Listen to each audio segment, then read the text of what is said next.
too much, if you think about them too much, if you notice all of them, people start looking at you like you're paranoid.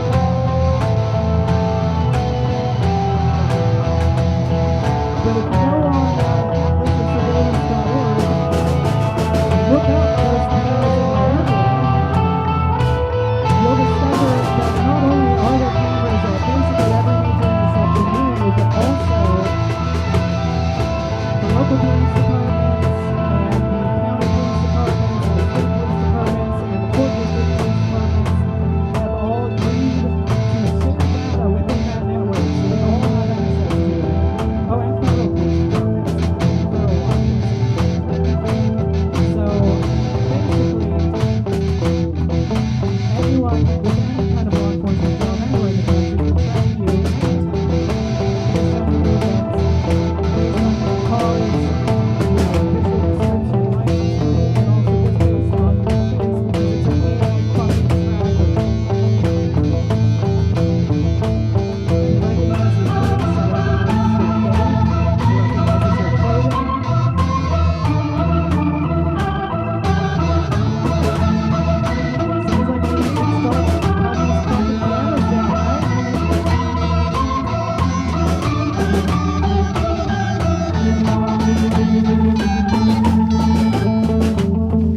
you ever just want to force femme a straight guy? Not like in a sexual way, but just to make sure that they understand what it is like to go through the world insisting upon your gender and have it be denied by everyone around you.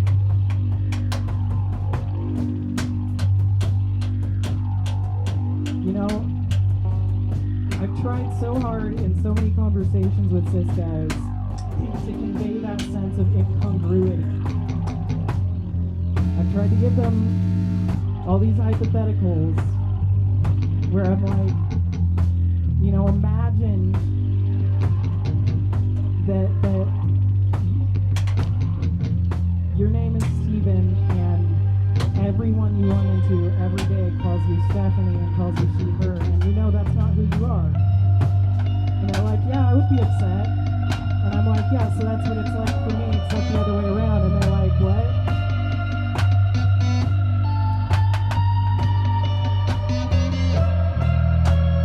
That was a real example of the conversation I had with my best friend in high school before he stopped being my best friend. And I did not change his name.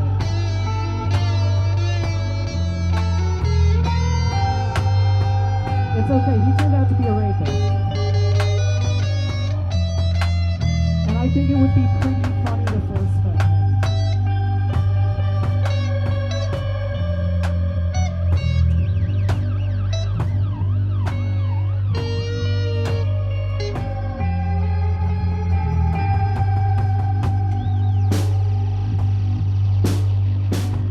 Do you ever want to just make privileged people feel afraid?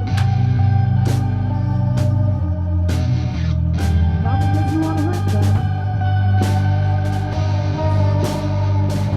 but just, you know, to expand their sense of empathy a little bit. So they fucking know what it's like to feel afraid.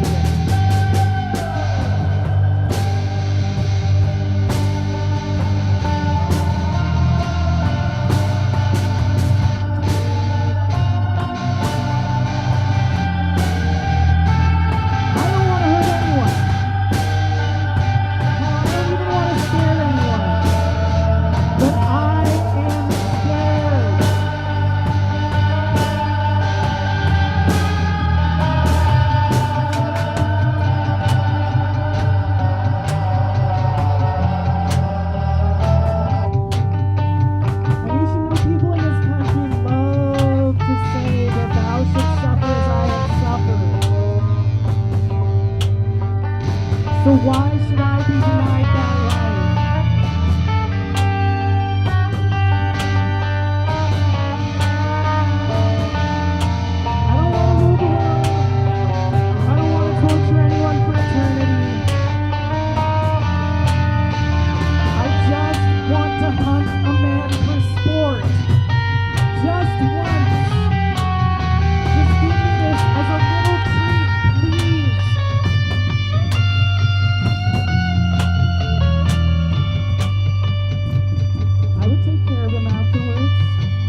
don't really think that I have anything of value to say. And so if I'm going to say anything, I may as well work really hard to make sure that it's of value. And it feels good to just say shit.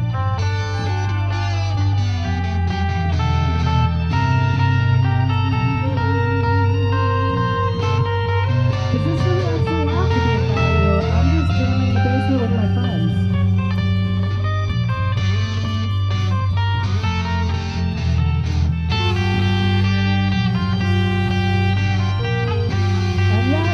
Through the magic of improv, it becomes a poem.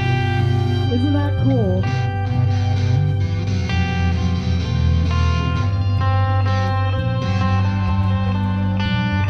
I hope someone's watching on the live stream, but I'm okay with it if they're not.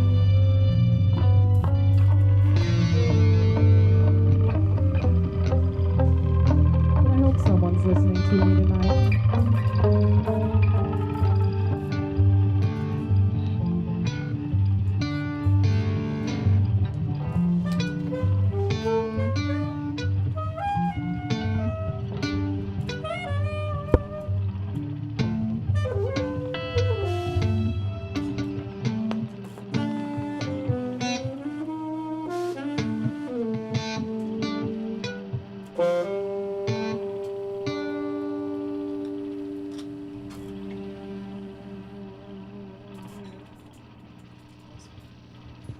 Cleveland rocks! What's up if you are? Dude, hey crowd! Are you guys as Hey crowd! Are you guys as fucked up as we sound? Maybe repack it. What? Repack it.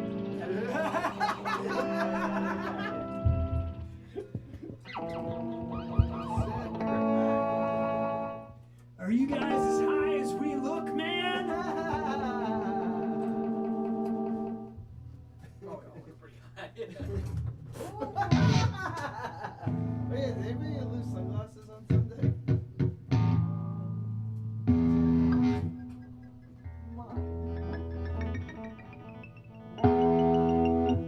Do you ever just want to force spell a straight guy? Stray cat. These names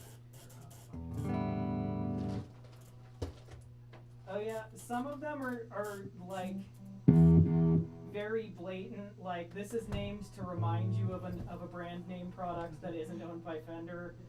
Bass breaker delay. Yeah.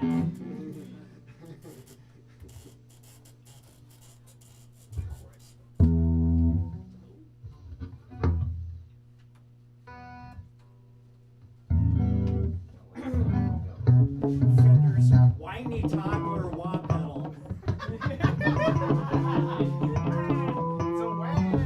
forgot to feed my cat. The boo-hoo pedal. You jest, but literally it's shit like that. Or like the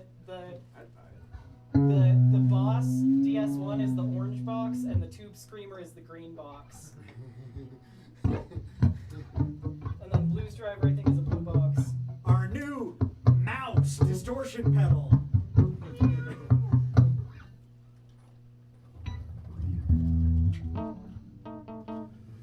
I think. Oh no, the Rat is black box. Black box distortion. Oh yeah. After you like pack it. Just try Fucking pack it! Faster! I've gotta not smoke this shit! He's like, do we have another 5 minutes? I'm so desperate to stay in the exact state I'm in. Honestly, the screaming is doing the opposite. Like, I'm not smoking the weed because I need my voice this week, and now I'm screaming about not smoking the weed. It's okay. Oh, you want to know something really funny? Wow. So the second thing that I read off my phone, because I was just reading old lyrics that I have, I was like screaming it, and it's a very soft folk song the way Yeah. I actually have it written. Been in that situation, yeah. It's good to sing it in different styles, though. You can figure out. Yeah. Instead of screaming, I'll do this. Well, and To it's, learn how to I scream. really feel like that those lyrics work either way because it's like singing about psychosis in the wake of my mom's death. Yeah, So that'll do it. the opening line is every year reality breaks. That's a good opener for like a screamo song. Reality breaks. Which is basically what I did. To the best of my ability. I don't have a very good screaming voice, but I tried to draw on the hypes. Yeah, I want to learn how to scream. If you want to like practice screaming together, you should. I would be down. I've never been able to get the hang of it. I've fucked up my voice a little bit tonight. Yeah, I'm so worried that I'm actually not doing it right. I've considered like actually doing like a couple professional classes. Same. I wish I could afford to take like No, it's not doing that well. I wish I could afford to take a few months of classes in like all of my instruments and voice and piano. Yeah, just to get like just that like one leg up on it.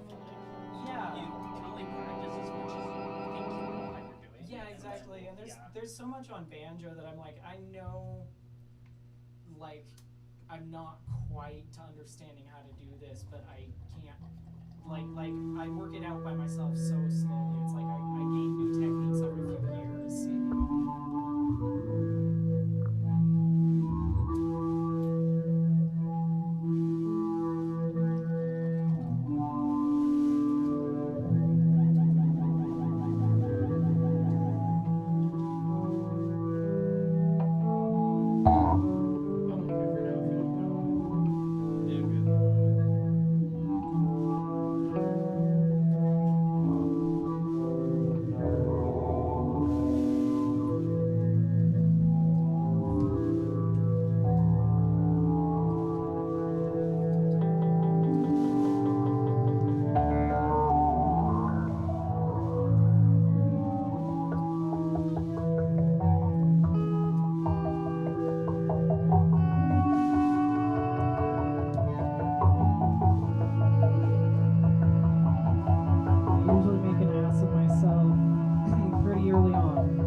everything I know.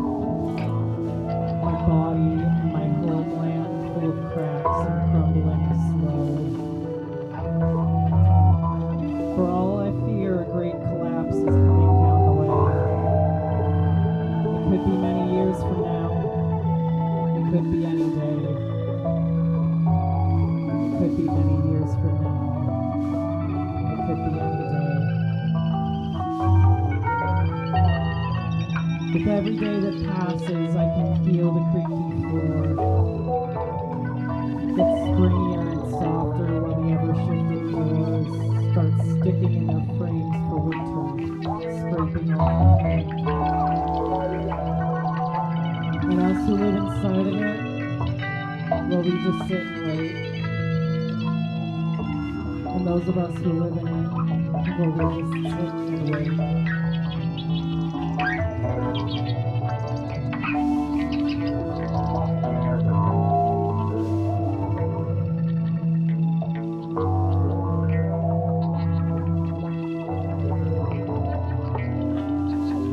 Feel the danger growing more every single day.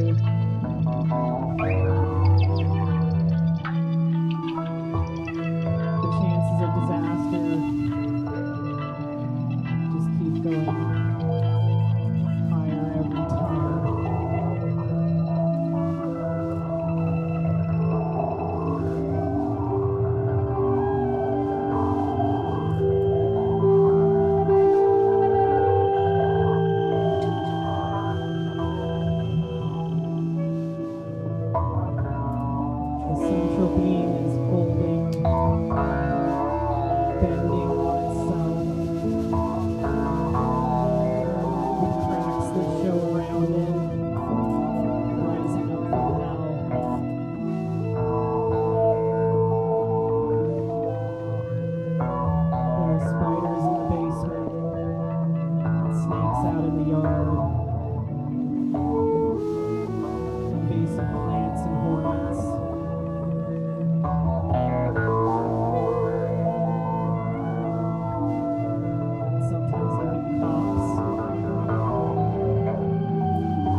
This is what she sent me.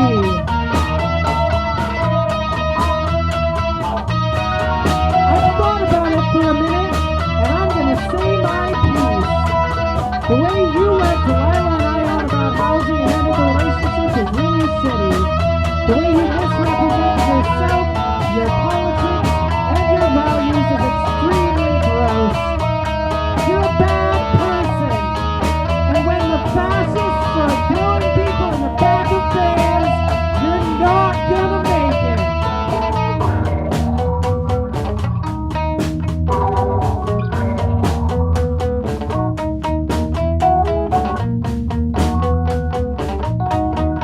Now, obviously, that's a pretty fucking shitty thing to send to someone.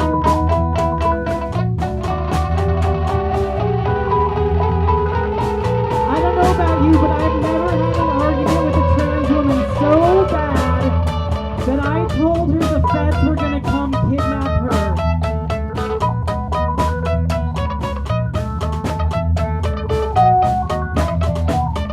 And I hold a lot of hatred in my heart for these two women, my two ex-girlfriends. Actually, I wouldn't call it hatred anymore. But I would call it resentment. They wasted like 2 years of my life. And a lot of money.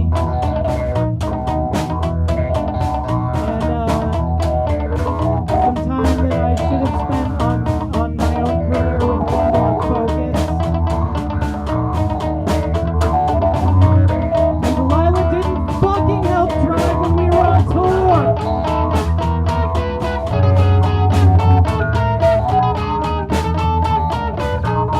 Oh no, I hope this video doesn't ever get around to her.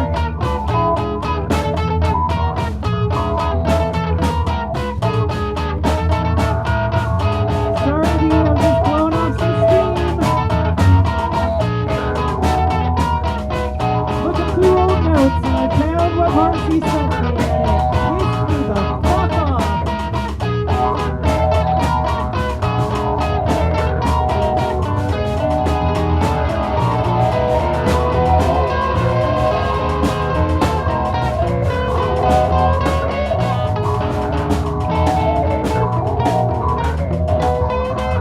So, if you're ever in the position where you might get in like a throuple with an established couple,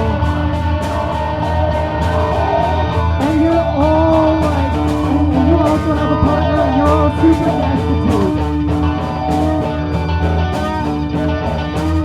do not entangle all four of your lives together. It's a bad fucking idea.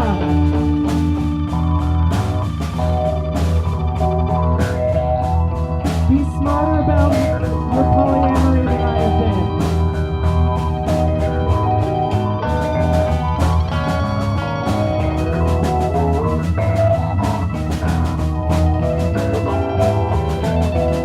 They really shouldn't have handed me a microphone.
probably there somewhere in the Smokies. Throwing flowers on a grave that bears the wrong fucking name.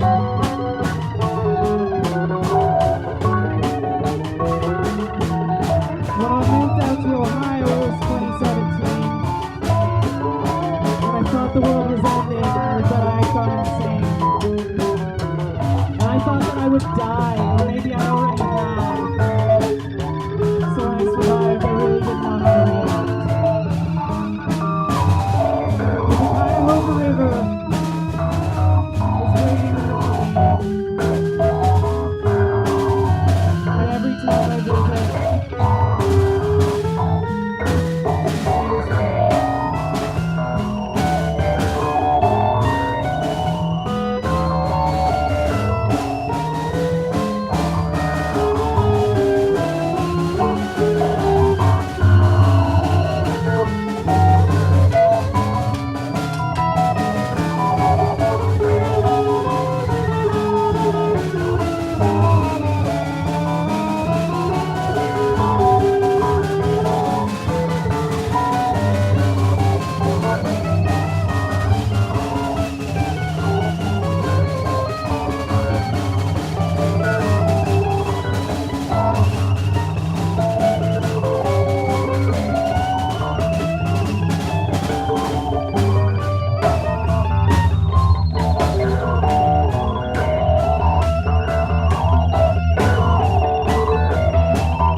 those who cannot, for reasons moral or ethical or practical, join them.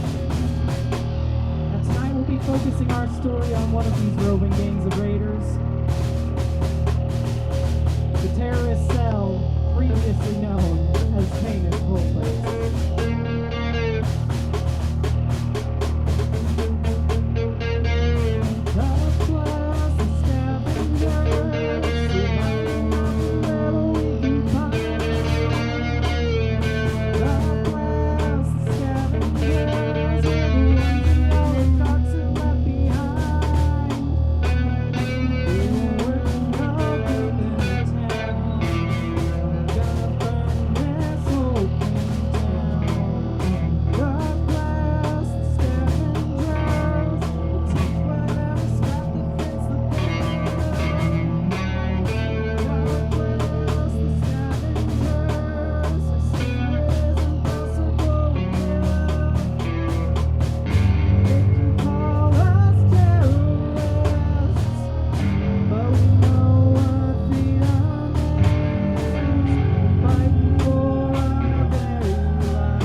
Soil turns sour, the species repeating.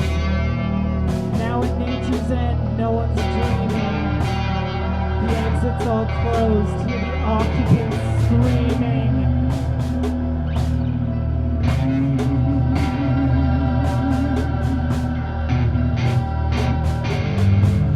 We stole this land just to let it die, and now acid rain falls on every place we once called home. Now they sit above the clouds. That acrid opaque layer blots the sun out from the ground. The workers' lives that raised them up are forfeit to their wings, and no amount of blood's enough. A lifetime of toil and hazing is what they enforce to distract us from training, from growing our ranks and creating a force that can save all the ground they've been raising. We stole this land just to let it die, and now darkness covers every place we once called home. We stole this land just to let it die, and now we must fight if we want to see it grow again.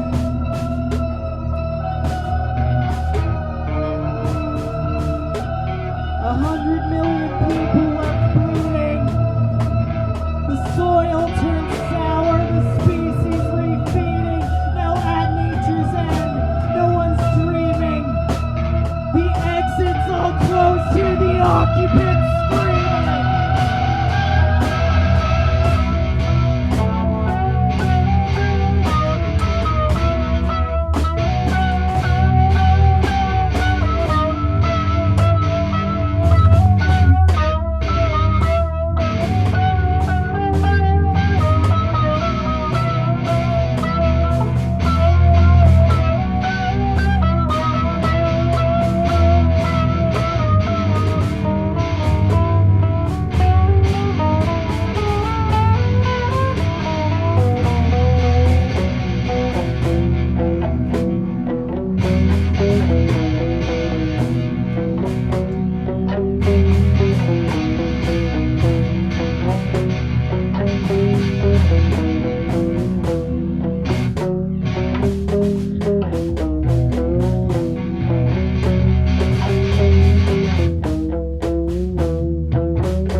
The world turned up too loud.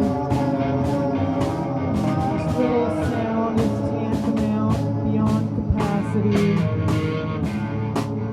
In parallel realities, both down and to the left, where you and I right now reside, uncomfortable, unsightly. And I am a malignant tumor, a tender lump of living cells, excised, exposed from flesh to air. So tell me, where can I be well? 'Cause we don't have a shelter. We don't own a fucking home. Nowhere to escape to. Nowhere here to call my own.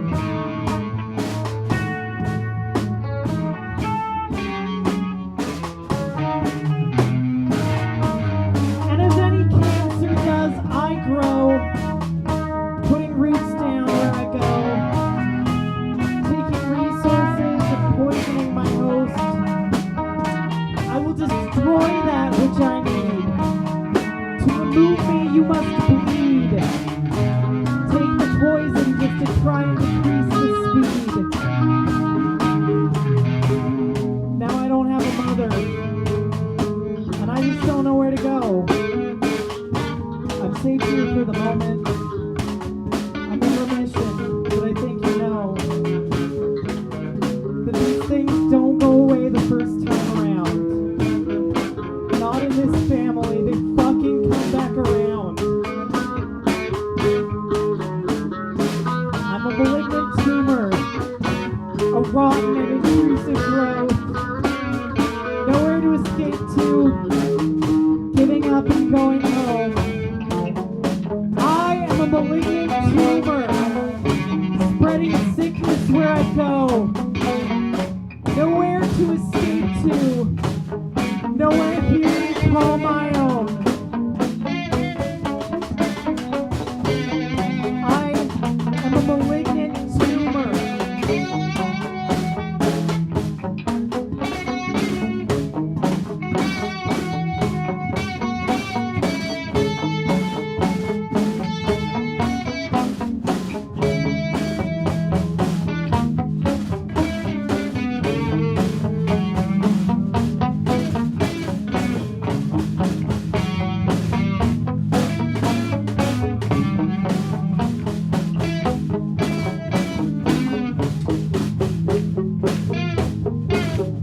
People used to tell me to get thicker skin. Sometimes they used to do, but I guess I never did. 'Cause I just don't possess the vitamins and minerals that you need to grow a shallow. I don't need a boiling pot to feel like I'm in hell. It builds until my eyes begin to burn. I go into a panic breathing pattern. Forget my priorities and how to be okay. And cry and cry and cry and cry all day. I don't believe my therapists when they say I'm not to blame for assumptions people make about me, but I just can't convey all the incriminating evidence that points the fault my way. Tell me that I'm not a bother. I will show you people who I think will disagree. I'll cry until my eyes begin to burn. Get stuck in a panic breathing pattern. Forget my priorities and how to be okay. I'll cry and cry and cry and cry all day.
I'll cry until my eyes begin to burn. While I'm stuck in that breathing pattern. What are my priorities? I'll never be okay. I'll cry all day. And when I cry for all that I'm worth, I'll try to break that breathing pattern. Remember my priorities. I'll be okay. Because I can cry.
Some of the last words my mother left me.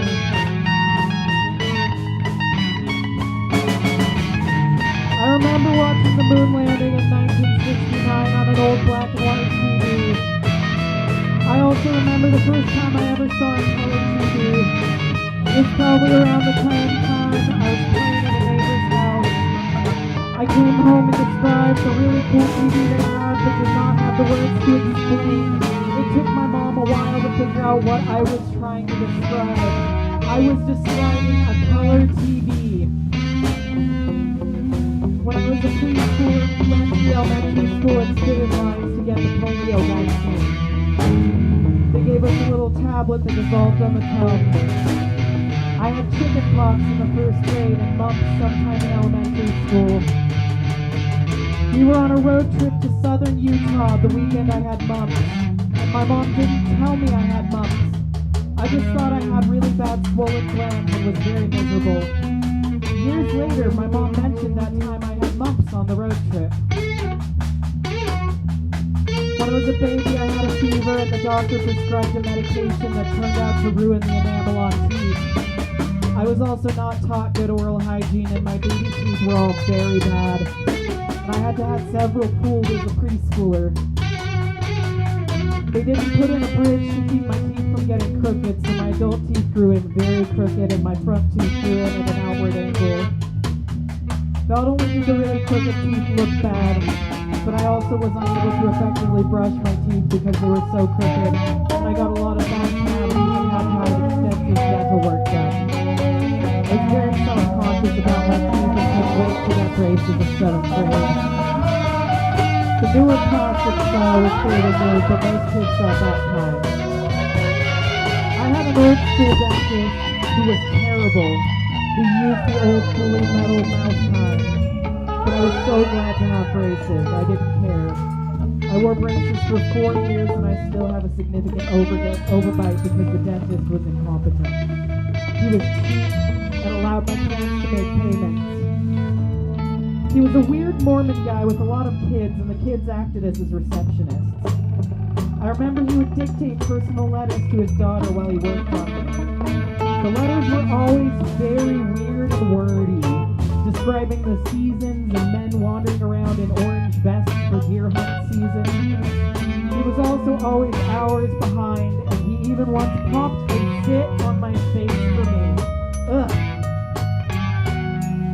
When I was a toddler, my brother Mark began kindergarten and I missed him. Back then, kindergarten was always half day, and he came back home at noon. He would save half a snack every day and bring it home to me. If they got a treat like a decorated cookie, he'd bring it home to show me, then share it with me. My first memory is of me standing on the couch waiting for him to get home.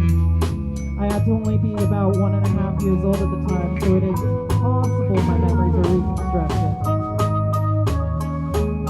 My mom had a daycare in our home, so I had lots of kids to play with every day. I remember being upset on weekends when we usually did not have kids at our house.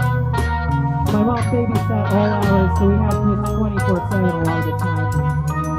We had a bunch of little cots that kids slept on overnight.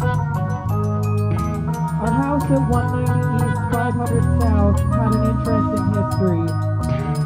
It was once a fairly fancy house, though it was also main expensive drag. It was only a block from a railroad switching yard, so we had a lot of train noise.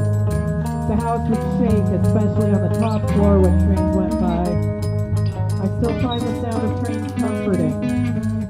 It had been used as a button factory during World War II and also as a sort of hospice for dying babies for a while. Since we almost always had kids at our house, we listened for crying babies, and many times one or more of us thought we heard a crying baby only to realize that we didn't have any babies in the house at that time. It never really freaked us out though, we just figured we were haunted by those babies. The house was divided into 4 units for renting, and my parents at one point rented out all the other 3 units.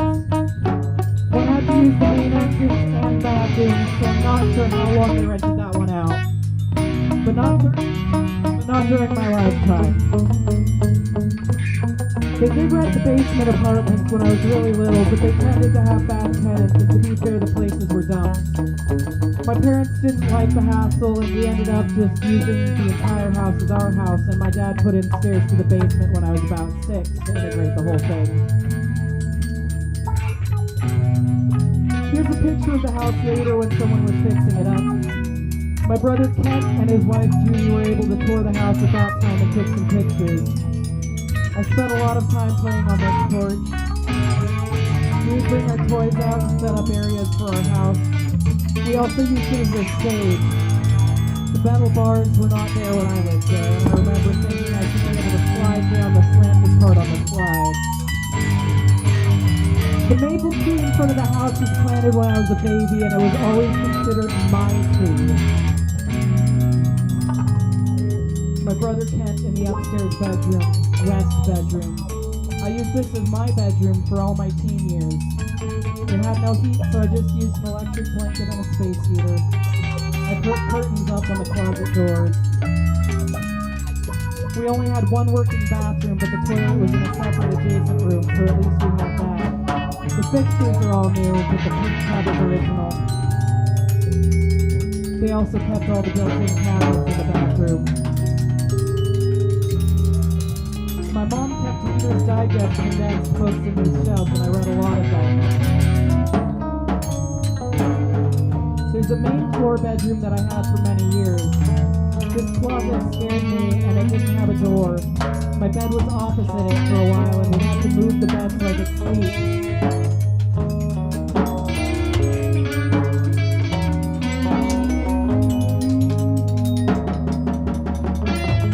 What terrified me as a child was the old derelict building behind my house. It was an ice and cold storage building, and it was in business when I was very young. They had a sort of vending machine on the side of the building where you could buy a giant block of ice in.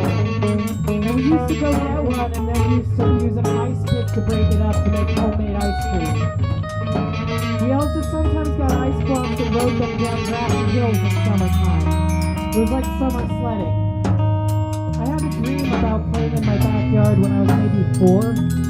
I was picking flowers in the backyard and suddenly a satanic smoke trace came out of one of the windows. I literally wouldn't go back in my backyard alone until my mid-teens.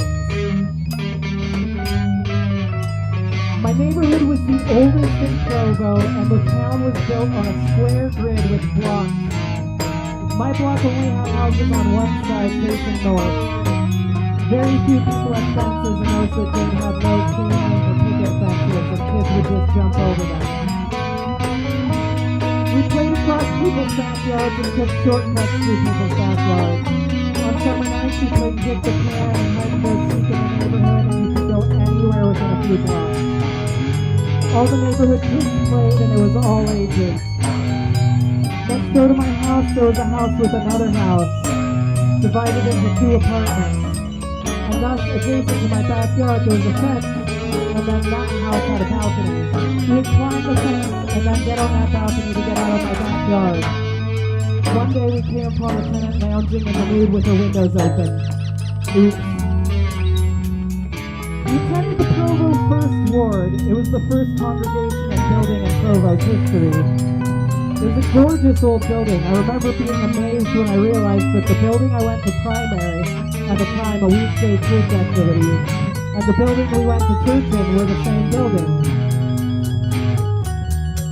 The balcony was at the rear of the chapel. I always wanted to sit up there, but my mom didn't like it. I was so happy when I got old enough to sit with my friends up there. My elementary school, Miser Elementary, had the same teachers year after year, so I always had the same school teachers that all my siblings had had. Miser Elementary today is senior housing apartments. It almost got torn down, but it became a huge controversy and I was saved. The windows on the right downstairs are my kindergarten room, and above that my 6th grade classroom. In kindergarten, I went half a day in the morning. I went to an open house / conference before school started and looked around before talking to the teacher. Once she sat us down to chat, I realized I had completely missed looking at the play area that had a miniature kitchen and dress-ups and such.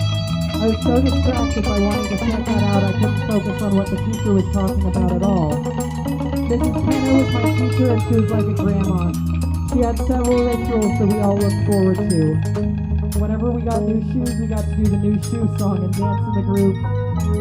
On our birthdays, she would put on red lipstick and bite our ears, leaving red blood.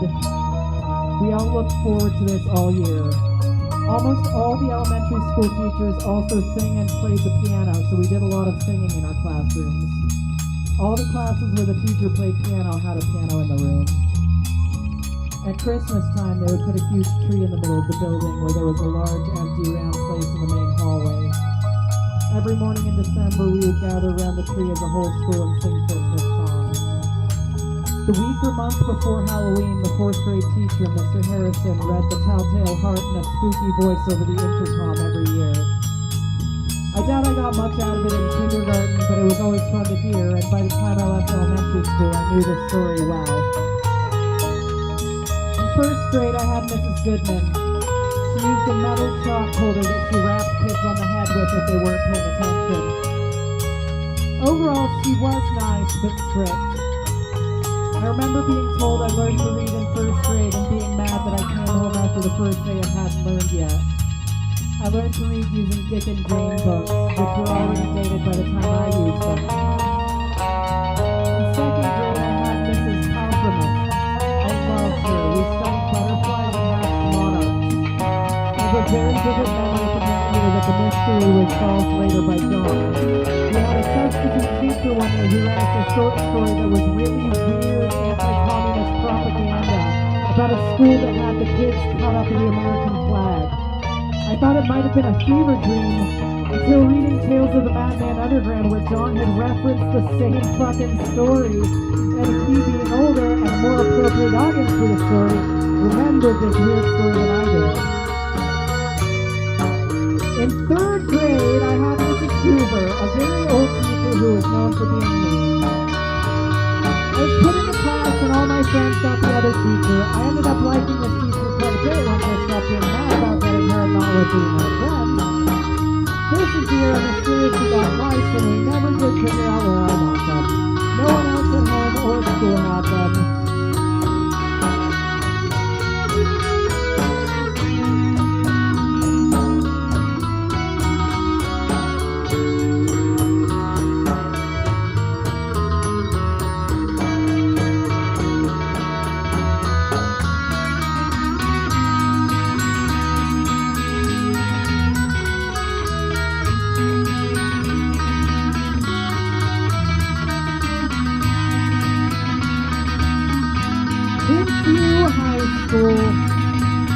The school was only a year old when I was in 9th grade there. The week before school started, I walked into Sunday school and my friend Shannon, who had just entered ahead of me, pushed me back out the door muttering, "There's a cute boy in there." And that was how I met your father. Right after that, Shannon said, "Never mind, he's not cute." But I thought so. He was wearing an odd suit made of faded denim and flared legs, which was very out of fashion at the time, and he wore his hair longer than most of the kids in Provo. I'm sure he just struck her as oddly dressed and groomed. Brian had skipped a grade, so he was in 11th grade, even though he wasn't quite a year older than I was.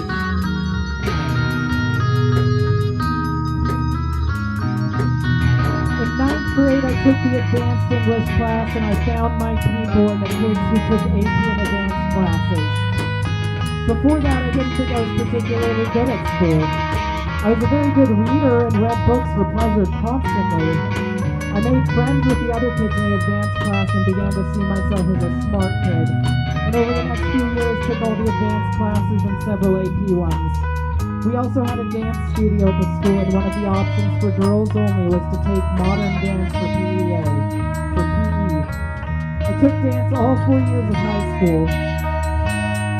My favorite class was advanced in AP history. The teacher, Rosalie McKay, lovingly named Rosie the Riveter by the students. She had us do really fun interactive activities that I remember to this day. We did a survey of our political views, and most kids turned out to be Republican, which at the time was the only acceptable party for Mormons. On the other hand, Bruce and I were the only Democrats. It turned out to be more correct for me, but Bruce is now a raging right-winger. Another time we played a stock market game that ended in the stock market crashing. We had a mock trial and learned how the court system works. I learned so much.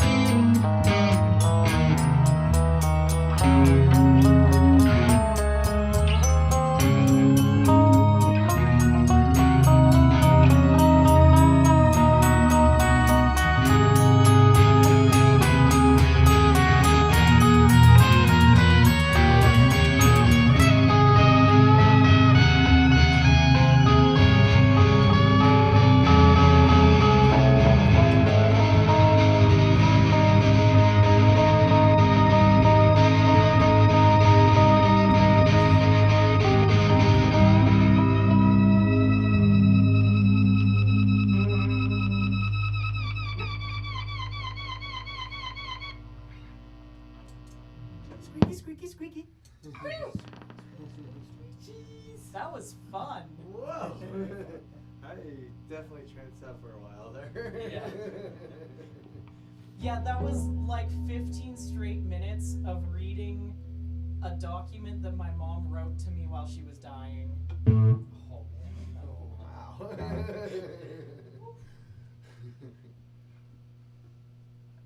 that's going beyond.